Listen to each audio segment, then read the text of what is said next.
college sports in history, I've been preaching this for years, that college teams should be paying the players, especially if you're, I believe, a five-star recruit. If you're expected to be a star quarterback, or if you're expected to be a star defensive lineman or a linebacker, or even a defensive back, which we've seen like Sauce Gardner over there in Cincinnati, they should get paid. Now, what's interesting about this story is what they're offering and where the sources are coming from the schools, that 20 million distributed among athletes within all sports. I don't think that's enough, because if you're a Power 5 team, or you're in one of those schools that they have a good football program, but they don't have a good baseball program, and they don't have a good hockey program, or maybe they have a school that has all good programs, like Boston University.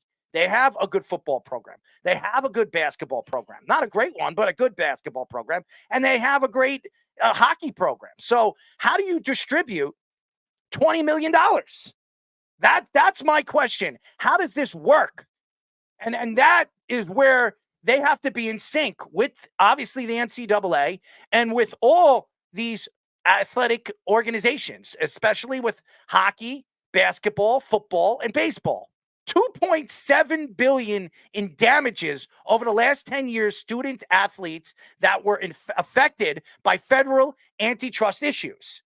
And that's something that the NCAA has looked into and are wondering why this has been going on for all these years, and where was this going throughout the league and throughout the NCAA. And $2.7 billion, there's about 14 players that are going to get paid a lot of money. Now, obviously, all student athletes in 2016 are allowed to some type of benefits because of the NCAA settlement of the antitrust case. And here's the thing. There's a lot of money being distributed over the years.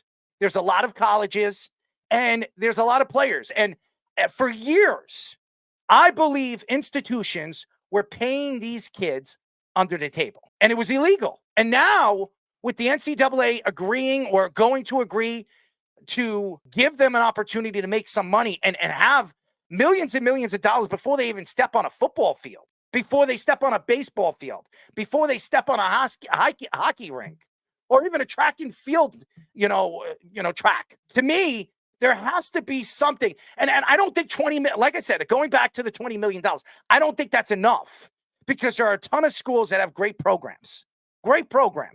And again, you're going to have to wiggle certain money to each program.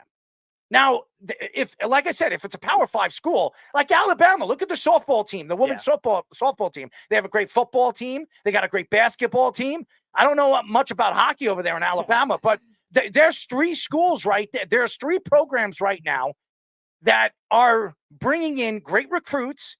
And how are you going to divide that out to all those players? Now, you have the football program. The football program draws the most money. So I guess you distribute most of that $20 million into the football program. That would make sense. But again, Nick Saban's not there anymore.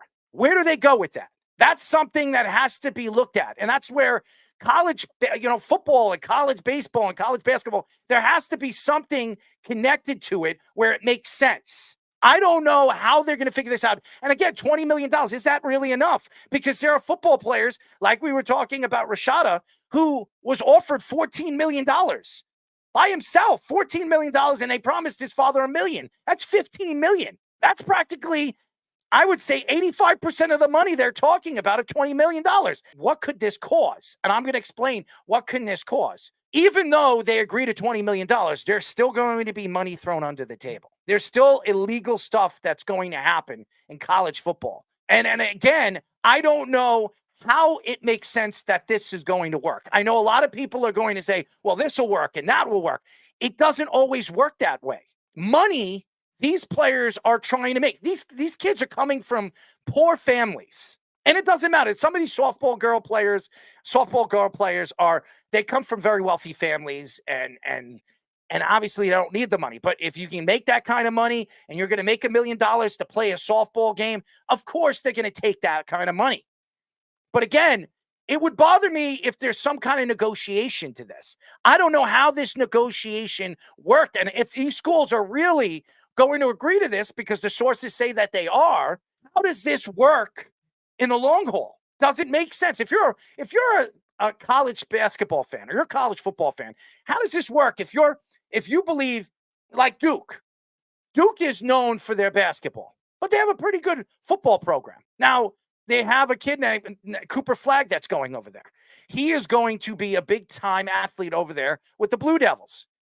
Now, give or take, the Duke Blue Devils head coach left college. They left their football team, went to another team, and that's why a lot of the players decided to go into the portal. Now, how does this work?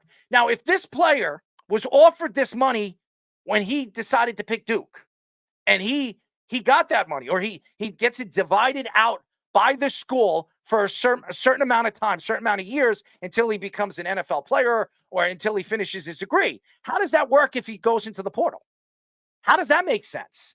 If he leaves the school after the first year and they already offered him, I don't know, $5 million to come and play for the school and play for the program, and he decides, you know what, this team sucks, the coach leaves, does he get that money? Does he get that offer if he signs the contract? How does that work? That's the thing. And they're saying $20 million a year, right? That's what they're saying? For all student athletes, which can include a lot of sports. So how does this really work? I don't understand it. And that's the thing. What college sports is trying to do is they're trying to allow this to happen. So even if there's money being shoved under the table, which it probably is still going to be, it's going to be legal in some kind of way, because you know, a lot of these schools, they'll find ways to use paperwork or a paper trail that makes sense for those schools to cheat and find a way to work it out where these players are still getting their money. They could still prove on a piece of paper that they have agreed to it and the schools agree to it, and that they're not causing fraud. They're not causing something that's going to affect the NCAA rules when they agree to this.